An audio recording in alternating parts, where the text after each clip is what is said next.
actions, right or wrong, a man performs either by mind or by mouth or speech or any part of the body comes karma, we call karma. But only those karma are subject to law of karma where mind is involved. Somebody is speaking God's name by mouth, परमात्मा का भजन कर रहा है मुंह पर, mind उसका evil act के ऊपर है. So he is doing evil karma, not the good karma, because where the mind is involve. That means karma is not the action, karma is the intention behind the action. Karma is the intention behind the action. Then what is the fate, bhagya? So that we feel कि all the thoughts जो हम सोचते हैं, the mind is involved. That means all the thoughts are karma, comes in the category of karma. The thoughts are the seeds and the fruits are the bhagya. So simple. So thoughts is the energy. The what energy we send out is karma, and what energy we receive is the bhagya. That means if we send a white ball, we'll get the white ball, and we throw a black ball, we will get the black ball only. Now, how the law of karma works? I will give you one or two stories. दो friends थे, Ramlal Ghanshyam Lal, Ramlal and Shyamlal. वो दोनों friends they went to city, village में रहते थे. They earn a lot of money. They are returning back to the village, to their village. रास्ते में एक पेड़ के नीचे खाने के लिए रुके. श्यामलाल का दिल बेईमान हो गया. उसने क्या, ये जंगल है, कोई देखने वाला तो है नहीं, क्यों ना मैं रामलाल किसी से मार दूं और इसका सारा धन मेरे पास आ जाएगा तो आराम से मैं अपने विलेज में बाकी की जिंदगी काटूंगा. तो उसके पास कुछ पॉइजन था, पहले भी उसे कोई मैनिपुलेट किया होगा, उसे खाने में पॉइजन मिला दिया और रामलाल की एट द स्पॉट मृत्यु हो गई. घर आ गया, जंगल था, कुछ पता नहीं चला कौन कहाँ क्या है. एक दो साल के बाद उसका बेटा हुआ, बहुत सुंदर बेटा था. बेटा became victim of some disease. बड़ा इलाज किया, मतलब कोई छोड़ा नहीं. उसका पैसा की तरह उसने उसके इलाज के लिए जितना था पैसा लुटाया. I no problem, sorry. तो पर कोई इम्प्रूवमेंट नहीं हुई और उसकी हालत बिगड़ती गई. एक दिन उसको सपना आया श्यामलाल को कि रामलाल खड़ा है और रामलाल बोल रहा है कि आप मुझे पहचाना, मैं आपका फ्रेंड हूँ, आपने मेरे खाने में जहर डाल दी थी और मेरी मृत्यु हो गई. आपका जो बेटा है मैं ही रामलाल हूँ. जितना पैसा तो आपने मेरे से किया था उससे ज़्यादा तुम्हारा खर्च हो चुका है और मेरा आप काम खत्म हो गया है और आपको जिंदगी भर पछतावा रहेगा जो तुमने किया है. उसकी नींद खुल गई और फटाफट बेटे के पास गया, उसकी मृत्यु हो चुकी थी. और वो रोया कि मैंने क्या किया, जो धन कमाया था वो भी किया, और जो मैंने किया वो उसका पछतावा तो पूरी जिंदगी लगा रहेगा. ये कर्मा. दूसरा, एक कपल था, 15 साल से उनका कोई इश्यू नहीं हुआ. पूजा पाठ कराया उन्होंने अपने संतान के लिए, नहीं हुआ.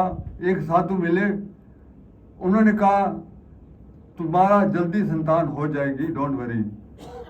उसकी बेटी हुई, 1 साल बाद बेटी हुई, और भी 1.5-2 साल के बाद she became victim of some disease. कितना इलाज बेटी के लिए किया, इधर गया उधर गया, कोई इम्प्रूवमेंट नहीं हुई और उस बेटी की मृत्यु हो गई। वो साधु के पास गए जिसने कहा था कि जल्दी तुम्हें संतान होगी।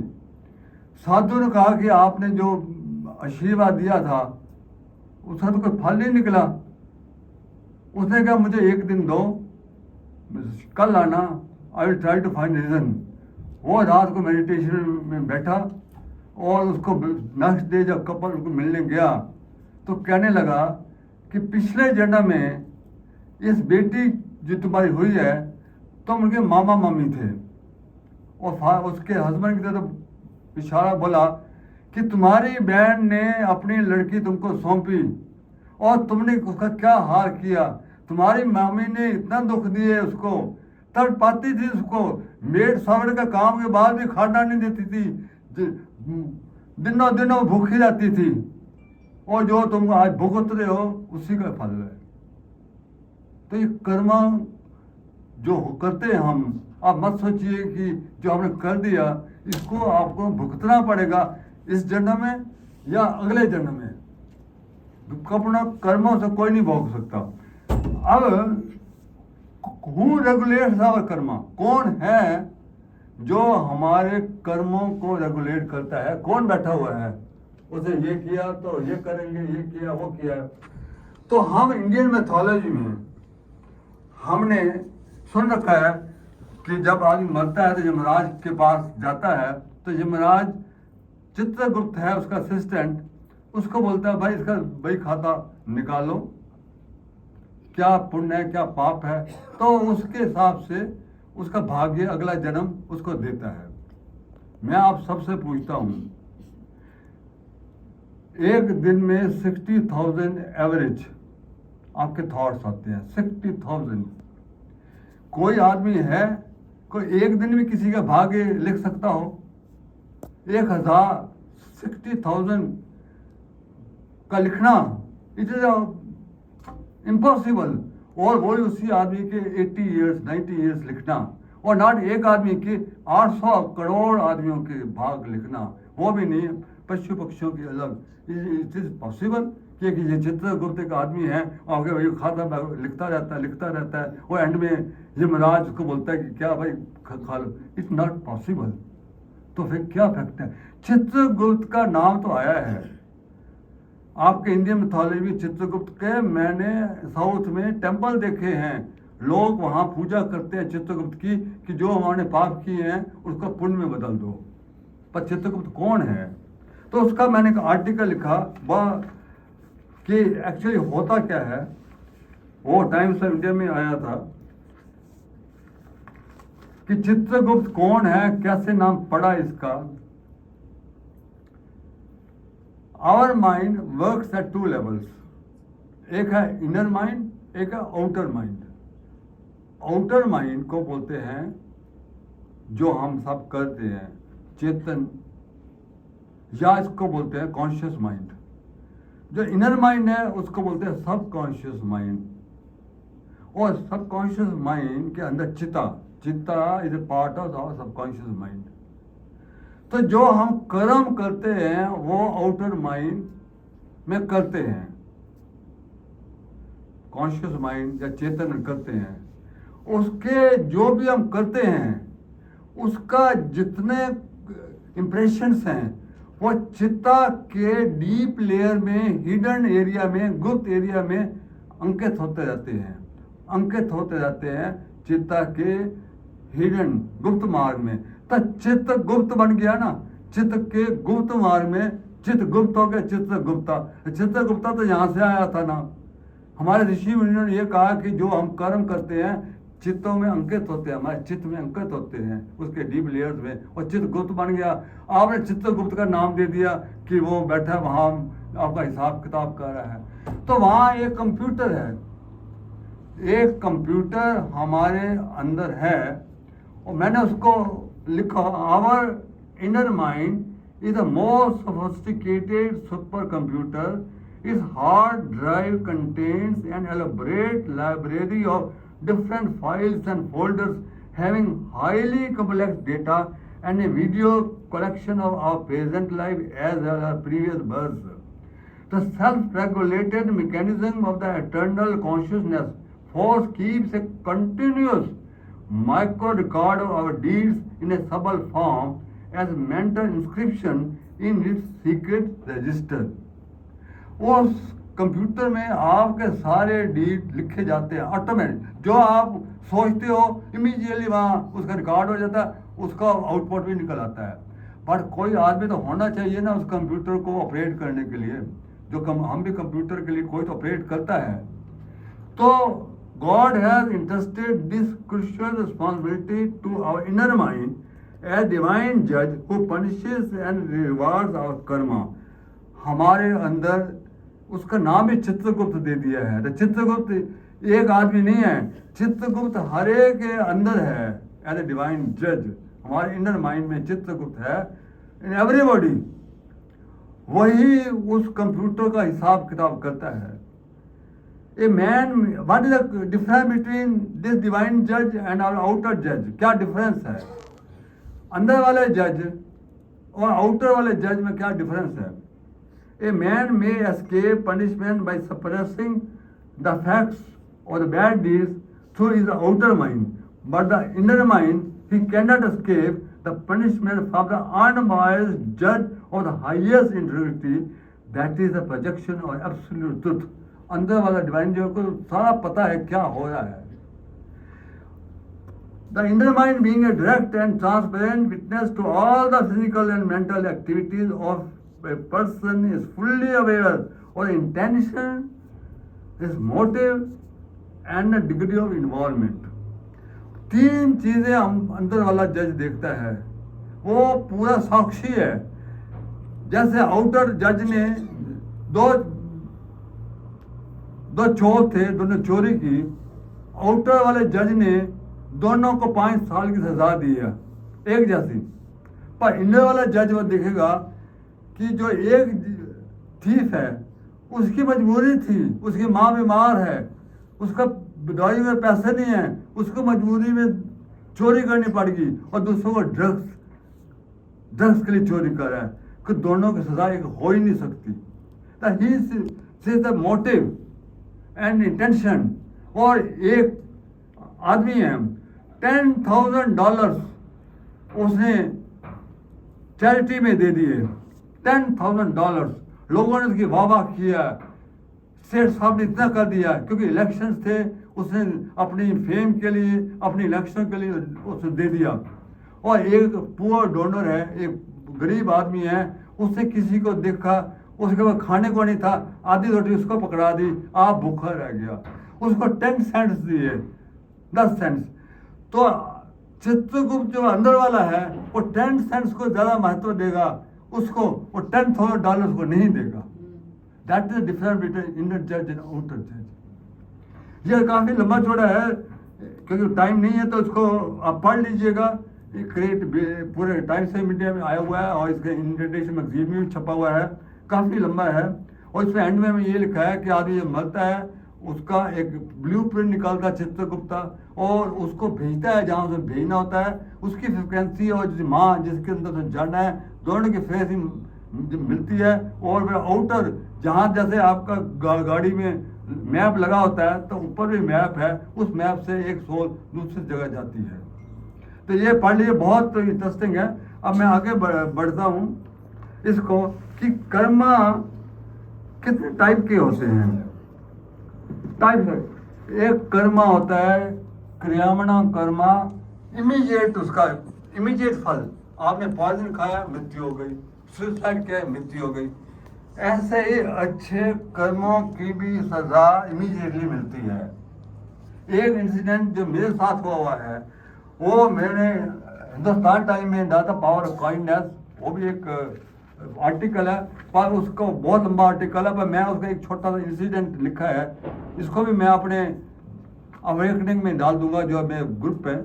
उसमें क्या लिखा था कि मैं जब चेन्नई में था, 2001 की बात है, मुझे वेलूर एक जगह है, वहाँ बुलाया गया। एक फंक्शन था एक रिमोट विलेज में, वहाँ अटेंड करके मैं वापस आ रहा था।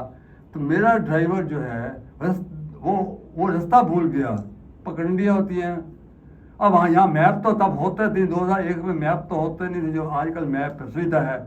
उसको समझ नहीं आ रही मैं किधर जाऊँ। विलेजेस में रोड्स होती है, वहाँ एक आदमी ने देखा कि वो बस स्टैंड पर खड़ा है। मैंने कहा तुम उसके पास जाओ। वो वहाँ गया, उसने कहा आपके पास रजिस्टर है? मेरे ड्राइवर ने रजिस्टर कराया, पूरा मैप। कहते हैं आप जहाँ आ गए हो यहाँ पर जब तक मैं मैप नहीं करूँगा आप बाहर नहीं जा सकते, बिकॉज वो आप बहुत अंदर घुस आए हो। वो सब करने लगा, उसकी बस आ गई। जब बस आ गई, बस रुकी, वो बस पर नहीं चढ़ा, बस चली गई। उसने 10 मिनट लगाया पूरा उसको बताने में, और बारिश शुरू हो गई। मैंने उसको अपनी गाड़ी में बिठा दिया, and he was knowing good English. मेरे ड्राइवर के साथ तमिल में बात कर रहा था, पर good English. He was computer engineer and he had a card also, we exchange cards. मैंने कहा व्हाई यू मिस्ड योर बस? कहा सर यहाँ आप इतना दुखी हो जाते कि मेरा कॉन्शियसनेस ही लोग कि मैं बस पकड़ूँ। अब 1 घंटे के बाद बस आ गई, डोंट वरी। मैंने भी बस पर, मैं जब तुमको बस पर नहीं चढ़ाऊंगा मैंने भी नहीं जाना, इतना मैं भी सेल्फिश नहीं हूँ। मैं उसकी बस तक वेट किया, बस आई, उसको बाय बाय किया, और नेक्स्ट डे उसका फ़ोन आया मेरे पास कि सर जो बस मैंने छोड़ी थी वो उसका एक्सीडेंट हो गया, एक ही आदमी नहीं बचा। वहाँ ब्रिज थी, क्योंकि ये बस जब गई थी वहाँ देखा थी भीड़ ही भीड़ है। कहते जो आप पहली वाली बस का एक्सीडेंट हो गया। तो ये क्रिमिनल कर्म, इमीडिएट लाफा मिला उसको, क्योंकि उसकी टेंशन अच्छी थी, नक्शा बना रहा, नहीं चढ़ा बस पर। तो डिवाइन जज भी देखता है किसको बचाना है। एक होता है संचित कर्मा, दूसरे संचित कर्मा वो होते हैं जितने कर्म आपने आज किए हैं पिछले बर्थ वो इसलिए बर्थ मिलाकर, वो संचित बैड भी हो सकते हैं, अच्छे भी हो सकते हैं। Sanchit karma are intermediate stages of a plant tree. जब फल निकल आते हैं, फल राइप पर नहीं हुए, जब तक फल राइप पर नहीं होता उनको संचित कर्म होते हैं, ये न्यूट्रलाइज होते हैं। वो कई कर्मा होते हैं जो डेस्टिनी बनने की तैयारी में होते हैं, एक दफा फल राइप हो गया वो प्राप्त कर्मा होते हैं, वो डेस्टिनी बन जाते हैं, वो उसका फल मिलता ही मिलता है। पर संचित Karma don't bear the fruits. तो इसलिए कहते हैं ना आप अच्छे कर्म करो, हो सकता है ऐसे कर्म आपके गंदी डेस्टिनी के लिए तैयार खड़ी है और अच्छा काम कर दिया, वो बच गए आप। तो इस तरीके से सोचना चाहिए क्या होगा। हर बार सोचो कितने कर्म हैं जो तैयार खड़े हैं गंदा फल बढ़ाने के लिए, डेस्टिनी बनाने के लिए। तो अच्छे जो करो, परमात्मा का नाम लो, दान पुण्य करो, हवन करो, अच्छा बोलो, किसी के साथ मदद करो, ये न्यूट्रलाइज हो जाते हैं। जो अच्छे कर्म हो उनकी डेस्टिनी जल्दी बन जाती है, आपको अच्छे कर्म जल्दी मिल जाते हैं।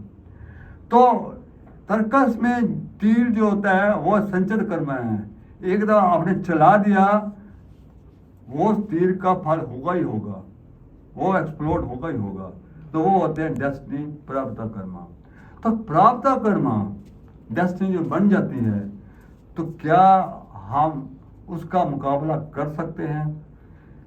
जो हो रहा है, जो प्रेजेंट डेस्टिनी जो हमारे साथ आजकल हो रहा है, this is the result of past Karma.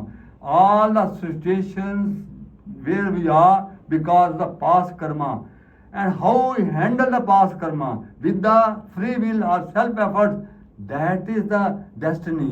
वो उसका रिजल्टेंट डेस्टिनी आता है। दैट मीन्स जो पीछे हो रहा है उसको आप न्यूट्रलाइज कर सकते हो विद जो फ्री विल परमात्मा ने को दिया है, उसका कैसे सामना करना है, उस सिचुएशन को कैसे हैंडल करना है, ये आपका फ्री विल है, ये आपका सेल्फ एफर्ट्स है, आप कर सकते हो उसका।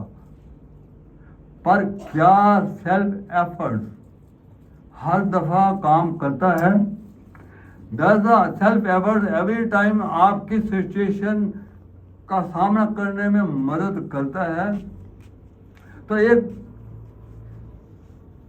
बंदा था माधो सिंह, वो जो भी काम करता था अड़चन आ जाती थी। जो करना था एंड में कोई ना कोई अड़चन आ जाती थी, उसे काम नहीं होता था।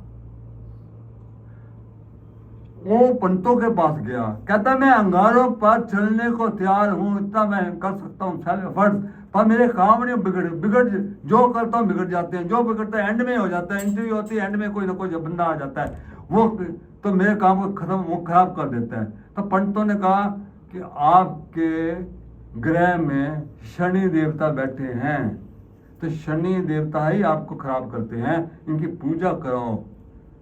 कहते कोई बात नहीं, पूजा शनि देवता की, काफी पैसा पंडित को दिया, कुछ फायदा ही नहीं हुआ। दूसरे पंडित के पास गया, आपके में राहु केतु बैठे हैं, आपका काम नहीं हो रहा। राहु केतु के लिए पैसा, बेचारे ने कितना पैसा खर्च करा पंडितों के ऊपर, पर कोई समाधान नहीं हुआ।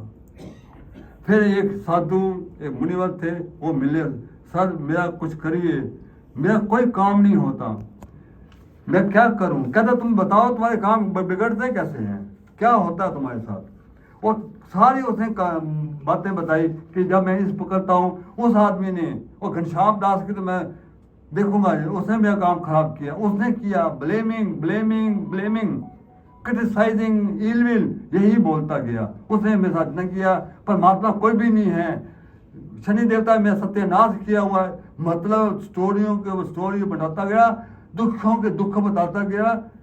तो उसने कहा यही तुम्हारी प्रॉब्लम है, यही नेगेटिव एटीट्यूड तुम्हारे को काम नहीं करने देता।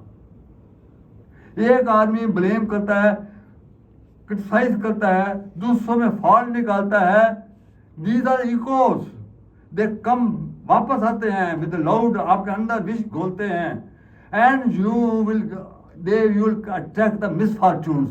ऐसे लोग हमेशा दे अट्रैक्ट मिसफॉर्चून, जिनका एटीट्यूड बिहेवियर नेगेटिव है।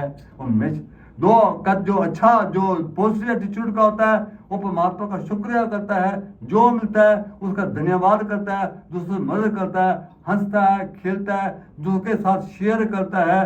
ऐसे लोग पॉजिटिव एटीट्यूड होते हैं, दे अट्रैक्ट द फॉर्चून, उनके साथ अच्छा ही अच्छा होता है। दो फ्रेंड्स हैं, माधव सिंह, दो फ्रेंड्स हैं, एक पार्क में गए, एक पेड़ के ऊपर सुंदर फूल थे, वो पक्षी बैठे हुए, वो एक फ्रेंड जो था मगन हो गया, सुंदर पक्षी बैठे हैं, भौरे गुंजार कर रहे हैं, और परमात्मा की बोली कर रहे, मतलब इतना मगन हो गया। और दूसरा फ्रेंड उसने उसी पेड़ के नीचे देखा, कीचड़ है, उसमें कीड़े मकोड़े हैं, वो कीड़े मकोड़े को देखता रहा। जो कीड़े मकोड़े को देखता रहा वो बीच घोलता गया, जो पक्षियों को देखता गया, फूलों की, परमात्मा की स्तुति करता गया, कितना अच्छा आपने बनाया है, वो अंदर अमृत गाता गया। This is the what the positive and negative attitude से। तो उसने कहा, माधव सिंह, एक राजा था, राजा ने पंडितों को भोज किया, गुड टेंशन से, नए नए पकवान दिए, ऊपर से एक चील आई, उसे पकड़ा हुआ था एक सांप जहरीला, उससे गिरा, वो भोजन में गिर गया, पतीले में गिर गया, और उसको खाकर कई पंडितों की मृत्यु हो गई। एक लेडी आई, उसने जो गालियां दी थी राजा को, जानबूझकर इसने पंडितों को बुलाया है, विष दिया है, ये दिया है, वो किया, शोर मचा रही। वो जो पंडित गए, वो यमराज के पास, उनकी जब सोल गई, तो यमराज ने चित्रगुप्त से बोला, ये भाई कौन, who is the responsible for their death, कौन है, किसको सजा दें? कहता है राजा को सजा नहीं दे सकते, उसकी टेंशन अच्छी थी, उसने लोगों को बुलाया, अच्छे अच्छे फंड, आप रसोइयों को भी नहीं कह सकते, बहुत सारे भोजन सर्व कर रहा था। अब चील है, उसके चील को भी कुछ नहीं कह सकते, चील के हाथ में निकल गया, सांप तो मरा हुआ था, तो फिर मैं किसको दंड करूं? कहना दंड तो मुझे कोई भी नहीं लग रहा है। एक वो लेडी है जो है, वो दंड के पात्र है, और बार बार विदाउट सीइंग एनीथिंग फॉल्ट निकाली जा रही है राजा के ऊपर, बिना सोचे समझे नुक्स निकाली जा रही है। आप बिना सोचे किसी को ब्लेम करोगे, नुक्स निकालोगे, फॉल्ट निकालोगे, तो यू आर लाइल, तुम एक घोर अपराध कर रहे हो। मत करो ऐसा, ये गलतियां निकालनी छोटी छोटी चीजों में, ब्लेम करना, क्रिटिसाइज करना, इसको रोकिए, ये घोर अपराध है। This the Karma. अब वो कहता, ये माधव सिंह बोला, सर मैं कैसे अपने एटीट्यूड को चेंज करूं? Very good question. मेरा नेगेटिव एटीट्यूड है, मैं कैसे करूं? वो कहने लगा कि एटीट्यूड कैसे बना, पहले देखो तुमने इतने जो ब्लेम कर रहे हो, ये कर रहे हो, जो नेगेटिव थॉट्स हैं उसकी वाइब्रेशन जो आप कर, मैं सोच कैसे कर्म बनते हैं हम, उसकी वाइब्रेशन आपके चित्ता के गुप्त मार्ग में गए, वहां अंकित हुई। जब मैंने बताया वो जो इंप्रेशंस हैं उससे आपके संस्कार बने, उस संस्कार से आपका एटीट्यूड बना, उसका बिहेवियर बना, आपकी पर्सनैलिटी बनी। आपकी बिहेवियर ये बनते हैं संस्कार, संस्कार बनते हैं नेगेटिव एटीट्यूड से। तो आप पॉजिटिव, तो आपका जो बार हो रहा है आप उसका जिम्मेदार कौन है? Inner world. आपके नेगेटिव थॉट्स जो अंदर हैं उसकी वजह से आउटर वर्ल्ड में ये सिचुएशन आई, आपका काम नहीं हो रहा। और आप जा रहे पंडितों के पास, पंडित क्या करेंगे बताओ? ये तो इफेक्ट है, बाहर जो हुआ है दैट इज इफेक्ट, खास अंदर है, तो पकड़िए ना उसको, अंदर वाले को। तो क्या करो सर? तो आपने पॉजिटिव थॉट डालिए, वो वही आपके जो बात श्रेष्ठ है उसी को वही सुधारेंगे। ना पंडित सुधारेगा, ना कोई नहीं सुधार सकता, वही सुधारेगा जिसकी वजह से आपकी सिचुएशन आई है। तो सर मैं मेरे पास पॉजिटिव थॉट्स में कैसे डालूं? अब सो बहुत ब्यूटीफुल है, पॉजिटिव थॉट में कैसे डालूं? माधव सिंह, नेगेटिव थॉट हमेशा मैनिफेस्ट होते जाते हैं, हमेशा, पर पॉजिटिव थॉट मैनिफेस्ट नहीं होते।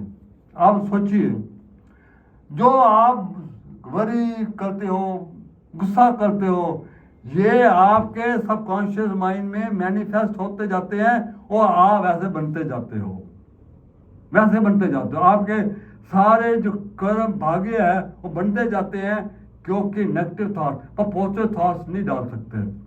क्यों नहीं डाल सकता? माधव सिंह बोला कि 5 इंद्रियों जो हैं वो आपकी जो आउटर माइंड से, माइंड के अंदर ही 5 इंद्रियां हैं, द कॉन्शियस माइंड के अंदर ही 5 इंद्रियां हैं। ये 5 इंद्रियों के दरवाजे बंद करो माधव सिंह। तो मैं कैसे बंद करूं? ये आउटर माइंड को काम डाउन करो। जब तक आउटर माइंड काम डाउन नहीं होगा, आप पॉजिटिव थॉट्स अंदर नहीं डाल सकते, बिकॉज थॉट का रूट जो है वो आउटर माइंड फिर इनर माइंड, पहले कॉन्शियस माइंड में जाएगा, सब कॉन्शियस माइंड जाएगा। वो वहां तो चौकीदार बैठा हुआ है, वो तो आपको अंदर जाने नहीं देता, बिकॉज आप नेगेटिव सोच रहे हो और मैं ये हूं, मैं हूं, कुछ नहीं होगा। उस माइंड को काम डाउन करोगे तब आप अपने थॉट्स को अंदर डाल सकते हो सबकॉन्शियस माइंड में, और वही अंकित होंगे और वहीं से आपके अच्छे कर्म, अच्छा संस्कार, अच्छा एटीट्यूड बनेगा, सभी बनेगा। तो सर मैं अपने माइंड को कैसे काउंट डाउन करूं? अल्टीमेटली यही आ जाता है, मैं आपके आउटर माइंड को, कॉन्शियस माइंड को मैं काउंट डाउन कैसे करूं? माधव सिंह, मणि, आइए मंत्र देता हूं मणि का यूज करो। सर मणि इसमें क्या करेंगे? मणि mean M stands for meditation music. आप मेडिटेशन म्यूजिक लगाओ जब भी टाइम मिले, आपका माइंड काउंट डाउन होता जाएगा। जब काउंट डाउन हो जाए तो ओम, मणि एम ओ, ओम का उच्चारण करो, ओम ओम ओम ओम। माइंड में पहले म्यूजिक ओम, फिर एन, नेचर में जाओ, नेचर को एंजॉय करो, फूलों को, पक्षियों की आवाजें सुनना, बिकॉज पक्षी जो उन पॉजिटिव बोलते हैं, हमारे जैसे बोलते हैं, वहां तो नेगेटिव बोलेंगे, पॉजिटिव दोनों बोल सकते हैं, पर वो मुझे पॉजिटिव होता है, उनके अंदर कोई छल कपट नहीं होता। तो उनकी बोलिए सुनो, नेचर को एंजॉय करो। MONE, E mean early in the morning. Early in the morning या अर्ली इन द बेड, दोनों में से एक जरूर करो, क्योंकि सवेरे सवेरे ब्रह्म मुहूर्त होता है, आपका कॉन्शियस माइंड सोया होता है। जब सोया होता है, चौकीदार सोया होता है, आप अंदर घुस जाओ, आप घुस जाओ कॉन्शियस माइंड के अंदर, और फिर जो डालना है डालो। अब डालो में कैसे सर? एट ए टाइम एक थॉट डालो, जो आपको चाहिए, ये जो विश पूरी करनी है, एक थॉट डालो और उसका चिंतन करो। चिंतन रिपीटेड। तो आप हरी की वजह से चिंतन करते हो, आप हरी क्या करते हो? चिंतन नहीं करते जाते हो, नुकसान पहुंचता रहता है। तो पहुंचे थॉट का भी चिंतन करना है। सर मैं चिंतन कैसे करूं? आप जाकर मैं स्वस्थ हूं, अगर मान लिया आपको स्वस्थ कोई बीमारी, मैं स्वस्थ हूं, आप अंदर बोलते जाओ मैं स्वस्थ हूं, माइंड को कूल डाउन कर, और अपने आप को इमेजिन करूं एक बड़ा लंबा चौड़ा रानी की झांसी, कुछ महाराणा प्रताप, कोई इमेज ले आओ कि मैं इनकी जैसे हूं, मैं स्वस्थ हूं। बोलते जाओ, इमेजिन करो अपने आप को, उसको देखो मैं कितना स्वस्थ हूं, ये हो वो है।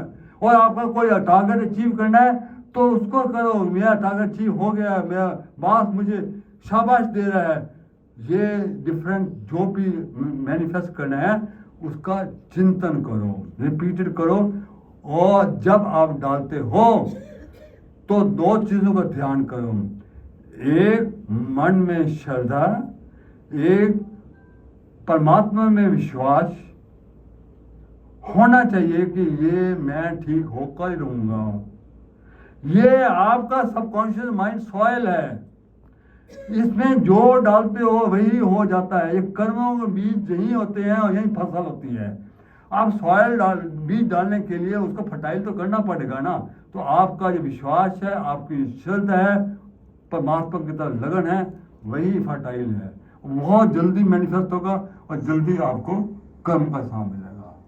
और नेक्स्ट है वाई है आपका योगा में आप अपने माइंड को कैसे काम डाउन कर सकते हो। जिन्होंने मेरा 21 जून को नहीं सुना था, मेरे पास इतना टाइम नहीं है, योगा के थ्रू मोटा बताता हूं।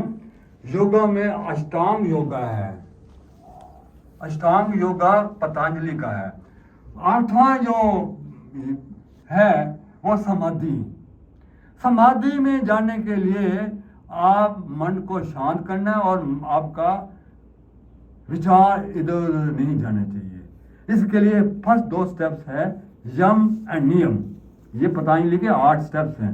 यम नियम कि कर्म करो नियम पूर्वक, और यम में कंट्रोल करो इच्छाओं पर, मतलब इच्छा नहीं करो, सब कुछ परमात्मा पर छोड़ दो, मन शांत हो जाएगा। थर्ड है आपका आसन है, फिजिकल एक्सरसाइजेस करो। और चौथा है प्राणायाम, द मोस्ट इंपॉर्टेंट, जिससे मन शांत हो सकता है। पर हम वो नहीं करते। प्राणायाम जब करोगे तो आप इनकमिंग एंड आउटगोइंग सांस पर ध्यान दो। जब सांसों पर ध्यान दोगे तो आपके 5 इंद्रियों के द्वारा बंद हो जाएंगे, बिकॉज आपका ध्यान तो इधर ही है ना। इसलिए मन जितने थॉट्स होंगे डिप्लीट होते जाएंगे और मन शांत हो जाएगा। प्राणायाम इज द चित्ता वृत्ति निरोधा। वृत्तियां जो हमारे चित्ता में है, निरोधन को दमन करने के लिए प्राणायाम है। और दूसरा नियम है कि इनकमिंग एंड आउटगोइंग जो श्वास है, मैक्सिमम डिस्टेंस रखो एक सांस और दूसरे सांस में। जैसे आपने अनुलोम विलोम करना है तो अनुलोम विलोम छाती से सांस नहीं लेना, या नाभि से, जैसे यहाँ आप इमेजिन करो मैं सांस नीचे रूट चक्र से ले रहा हूँ, रूट चक्र नीचे वाला, वहां से सांस ले रहा हूँ और वहां क्राउन चक्र तक ले जाओ, एंड तक ले ऊपर ले जाओ, इतना लंबा सांस खींचो। ये है आयाम mean amplitude mean vertical distance between the 2 श्वास। यही प्राणायाम है जो अभी तक लोगों को मालूम नहीं प्राणायाम बड़ा आया कहाँ से। आयाम डिस्टेंस, तो एक आयाम हुआ, फिर दूसरी तरफ से निकालोगे तो दूसरा आयाम होगा, यहाँ से सांस छोड़ना शुरू किया नीचे तक ले जाओ, ये एक राउंड होगा। जितने आप कम श्वास लोगे उतना आपका आयु ज्यादा लंबी होगी। जितना गुस्सा करोगे, क्रोध करोगे, इतनी जल्दी जल्दी सांस निकलोगे, आपके आयु छोटी छोटी होती जाएगी। और जब ये सांस क्या होता है, जब सांस ऊपर खींचते हो तो आपका ब्रेन ऑक्सीजन से भर जाता है, और जब निकालते हो तो पूरा कार्बन डाइऑक्साइड, पूरा टॉक्सिन निकल जाते हैं, तो आपका जो लंग्स है उसकी कैपेसिटी बढ़ जाती है, पूरा साफ, रेस्पिरेटरी सिस्टम बिल्कुल साफ हो जाता है।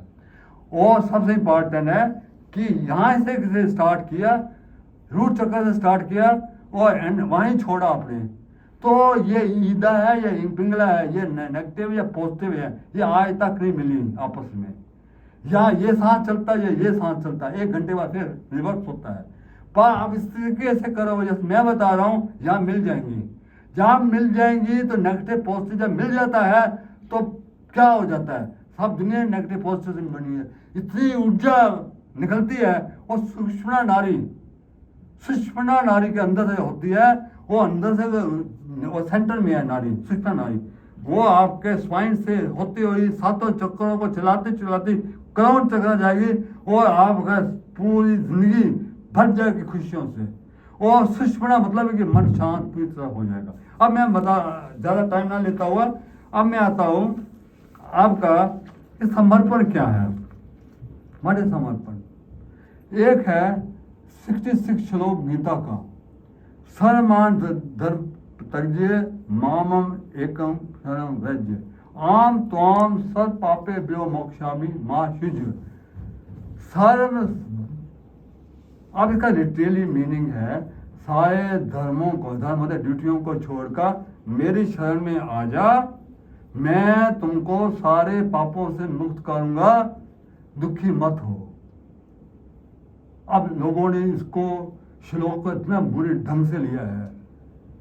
लोगों ने क्या किया कि काम काज छोड़ दो, ड्यूटीज को छोड़ दो और प्रभु की शरण में चले जाओ, कुछ ना करो।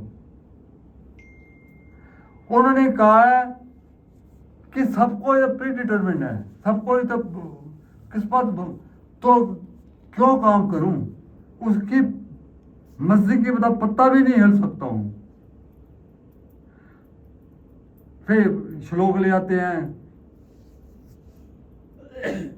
इसका, रामचंद्र मानस का, सुन भरत भावी प्रबल बिलक बोले मुनिनाथ, हानि ला जीवन वन यश अपयश विधिहात। कि सर सब कुछ तो उसके हाथ में है, हानि लाभ जीवन मन, मैं क्यों काम करूं, मुझे बगल कुत्ते काटता है, मैं तो प्रभु का नाम लूंगा बैठा हूं, इसका शौक। ये गलत है मीनिंग, ये गलत मीनिंग है। तो असली मीनिंग क्या बताता हूं। इसके ऊपर मैंने लोगों से किया, मैंने फिर आर्टिकल लिखा, वो आर्टिकल बड़ा इंटरनेशनल मैगजीन में छपा, वो है divine will and human effort. आज आपको बताऊंगा डिवाइन विल का मतलब क्या है, मतलब क्या है। उसमें मैंने लिखा, everything happens by the will of God and not a single leaf can move without his will.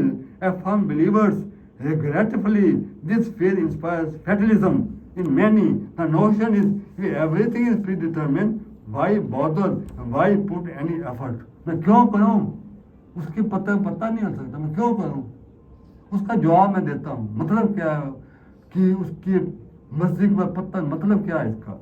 मैंने लिखा है, God is seen as all powerful, the ruler of universe, from thee the universe arises, by thee it is sustained, into thee it is absorbed, through the projection, preservation, resolution of the universe, thy laws govern nature, the sun shines, the planets keep to their orbit, stars twinkle, comets flash, clouds thunder, flowers blossom, birds chirp, fish swim, fire burns, the wind blows and the seasons change. सब उसकी मर्जी से होता है, ये बिल्कुल सही है। जो प्लैनेट घूम रहे हैं ग्रेविटेशन फोर्स से घूमते हैं।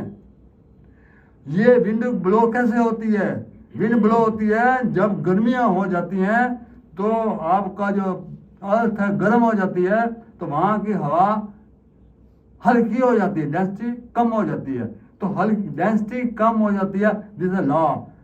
The density decreases the rise of temperature, this is law.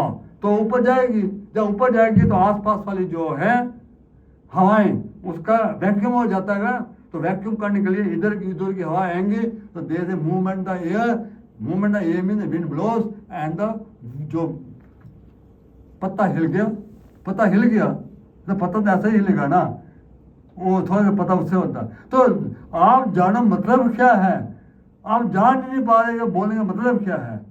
तो अब भरत भाभी प्रबल, वो बेचारे बोल रहे हैं भाई जो कुछ जो होना था ये डेस्टिनी में लिखा था, भगवान राम का वनवास डेस्टिनी में लिखा हुआ है, इसमें कोई शक नहीं है, तुम क्यों गिलानी कर रहे हो। उनको सांत्वना दे रहे हैं वशिष्ठ जी, और बेचारे को कि तुम गलत, कि मेरी वजह से हुआ है, तुम्हारी वजह से नहीं हुआ, एक सांत्वना का तरीका है, और तुम उनको कुछ बना लिया, हाँ ला उसके हाथ में है, मैं क्यों करूं। What is all that. आप यही चीज एक मैंने एलिफेंट की स्टोरी बताई कि once a Guru instructed a disciple that all beings, उन्होंने कहा सब परमात्मा के बंदे हैं और सब उसकी मर्जी से होता है। शिष्यों को बोल दिया, दूसरे दिन शिष्य जा रहा, एक पीछे मतवाला हाथी आ रहा और महावत पर बैठा हुआ, हटो हटो हटो, कह रहे मैं क्यों हटूं, कल रात को उन्होंने मुझे बोला है सबको परमात्मा की मर्जी से होते हो, मुझे क्यों हटूं, और परमात्मा के बंदे हैं, ये भी परमात्मा का बंदा है, मुझे क्यों मारेगा।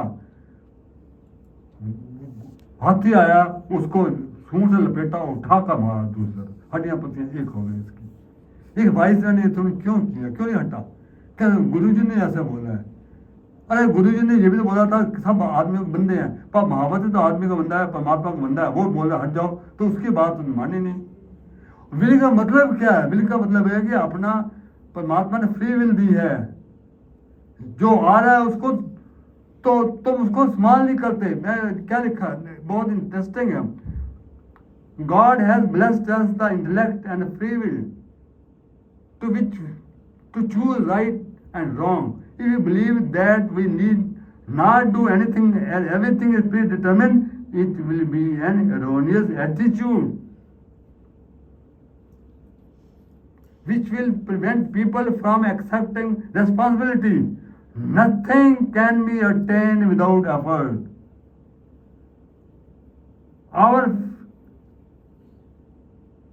Nothing can be attained without effort, but effort alone is not sufficient to bring success and happiness. It should be coupled with positive qualities, जो अभी मैंने बोला है कि एफर्ट के साथ पॉजिटिव एटीट्यूड होना चाहिए। God does not write our destiny. Our fate is determined by the law of karma, which says, as you sow, so shall you reap. Misfortunes occur in life in particular order, according to well-defined process of divine justice. अब यहाँ जितने misfortunes होते हैं, अब किसने बोला मुझे कि केदारनाथ जा रहे हो, वो लोग बेचारे श्रद्धालु हैं, वहाँ मिसफॉर्चून हो गए, इतने श्रद्धालु मर गए, आए सुनते हो, वो बेचारे जा रहे हैं इतना मेहनत करके, वो उनके तो मिसफॉर्चून होते हैं, देखिए परमात्मा का कसूर नहीं है, वो इतना जा रहे हैं। तो इसका मैं आंसर देता हूँ। मैंने 2 दिन पहले एक देखा ब्लैक एंड वाइट में कि पिछले 65 डेज में 200 घोड़े एंड खच्चर मारे गए। इतना मारते हैं, इतना घोड़ों को मारते हैं, एक घोड़े को बेचारा एक टिप लगा आया, दूसरे को उसको त्यागा, दोबारा चल, वो बेचारा जान ही नहीं है, वो चिल्ला रहा है, घोड़े को मारे जा रहे हैं। भगवान तुम बंदे हो क्या हो, इन घोड़ों के ऊपर चढ़कर तुम जाते हो केदारनाथ, क्या परमात्मा यही बोलता है क्या। इतना मारते, इतना मारा, रूह कांप उठती है हमें कि तुम क्या खा रहे हो इन बेचारों को, जाना तो पैदल जाओ। तो जो मिसफॉर्चून होते हैं ये ऐसा लॉ होते हैं, परमात्मा इस पर नहीं आता, लॉ दिया हुआ है ऐसा। इसके और बड़े रीजन हैं मिसफॉर्चून क्यों होते हैं, one reason, there so many reason. क्यों मैं दिस वन ऑफ रीजन कि आप सोचो कि तुम जो जा रहे हो, जिसके घोड़े उसकी मारे जा रहे हैं, बेचारे की जान नहीं है, उसके चप के मारे जा रहे हैं, रूप का। तो आप सोचो को ये लोग कहते हैं गॉड विल है, अरे it is not a god will, it is not a god will. God will क्या है, मैं बताता हूँ गॉड विल क्या है, आप समझना बना। गॉड ये बोलेगा कि जा रहे हो कल ये वो आ जाएगा, एज पर जो हो रहा है। इस बार मैंने क्या लिखा है इसमें None can escape his inexorable law, but people reconcile their fate by believing in the so-called God's will. अब मैंने स्टार्ट किया था उस श्लोक से 66 श्लोक 58 अध्याय का।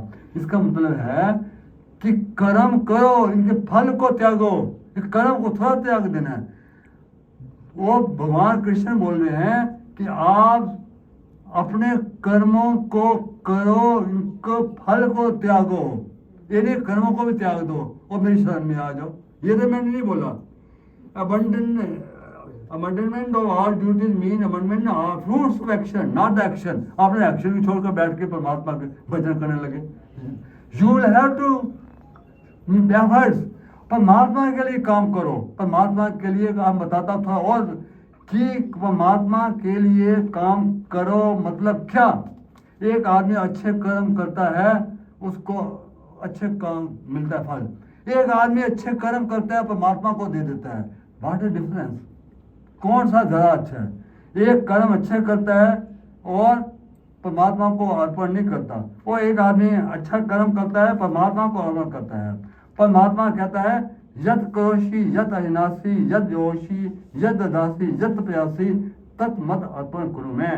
जो तुम करते हो, जो तुम खाते हो, जो तुम हवन करते हो, जो किसी दान देते हो, तब करते हो, सब मेरे हवाले करो। मतलब क्या? मेरे हवाले मतलब है कि तुम अपना टारगेट रखो कि मुझे ये अचीव करना है, मुझे ये डील पक्की करनी है। अगर आपकी डील पक्की हो गई, सब कुछ प्रभु पर छोड़ दिया, तो प्रभु का शुक्रिया अदा करना और कभी उसको ये मत करो कि मेरे एफर्ट से हुआ है। कभी मत करो कि सब कुछ आपकी कृपा से हुआ है। और अगर काम नहीं हुआ आपका, फिर भी शुक्रिया करो, हो सकता है इससे बेटर मेरे लिए लिखा हो। मैं आप पर छोड़ रहा हूँ। It becomes the responsibility of God then. आपको एक एग्जाम्पल देता हूँ। एक आदमी है, एक सोल्जर है, एक बंदूक मारता है सिविलियन को, डेथ हो जाती है, उनको फांसी हो जाती है। वही सोल्जर युद्ध में जाकर 10 साल जितने सोल्जर को मारेगा उतना उसका अवार्ड मिलता है। क्यों? क्योंकि he doing the job for sake of the nation. सरकार के लिए कार्य है, सरकार की रिस्पॉन्सिबिलिटी है उसका अवार्ड देना, वो देता है। ऐसे ही जब आपको सबको परमात्मा पर छोड़ देते हो, इट बिकम रिस्पॉन्सिबिलिटी हिज कि मैं करना है, कर्म आपको करने हैं। आपका बच्चा बीमार हो गया, अच्छा ये जो समर्पण में ऑटो है, ऑटोमेटिक है, ये मैं परमात्मा में आपकी शरण में आऊँ, कभी भी इसमें ये समर्पण होगा ही नहीं। क्यों? कैसे होता है? कर्मों से। कैसे? एक आपका बच्चा बीमार हो गया, क्या आप चुपचाप बैठे रहोगे? आप बच्चों को दिखाओगे, बड़े से बड़े डॉक्टरों को दिखाओगे, बड़े बड़े डॉक्टर दिखाओगे, दिखाते जाओगे, सब डॉक्टरों ने जवाब दे दिया, तब आप ऑटोमेटिकली आप परमात्मा की शरण में जाओगे। हे परमात्मा, मैं उसका एग्जैक्ट जो लिखा है उस समर्पण की लैंग्वेज है वो पढ़ कर सुनाता हूँ कि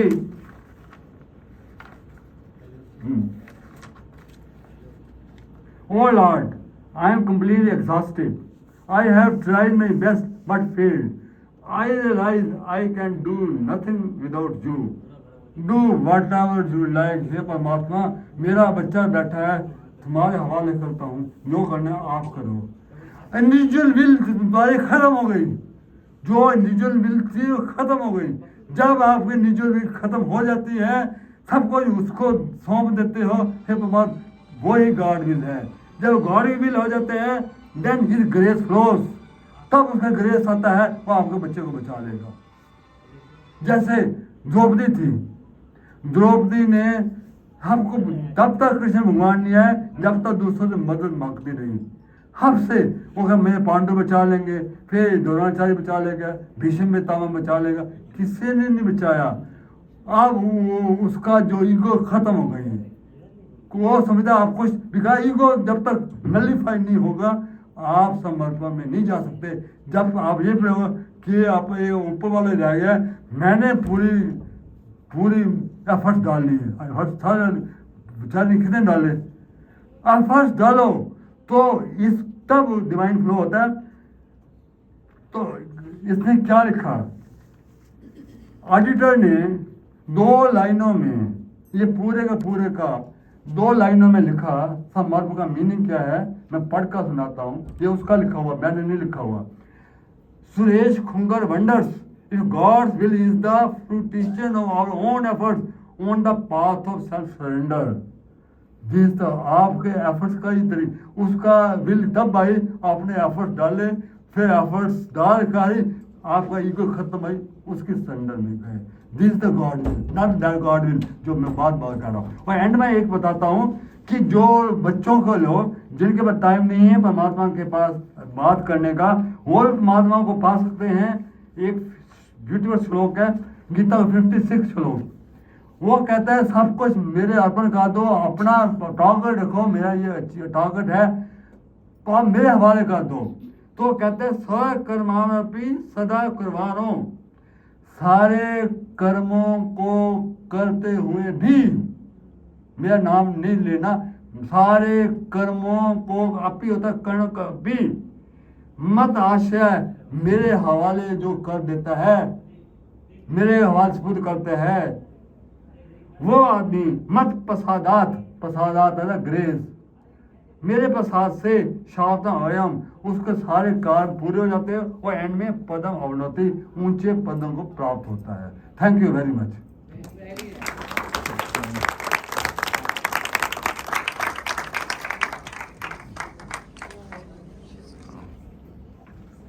कोई लेडीज का कुछ है प्रोग्राम 6:30 बजे, तो पर अगर कुछ है तो लिख लीजिएगा, सेल्फ एकेडमी में ये डाल दूंगा, आप पढ़िएगा। ये आर्टिकल को आप कहीं मिलेंगे नहीं, आपको इनका आपको बार बार पढ़ना पड़ेगा इसका वो निकालने के लिए, और आपको इसका आंसर मिलेगा। Thank you.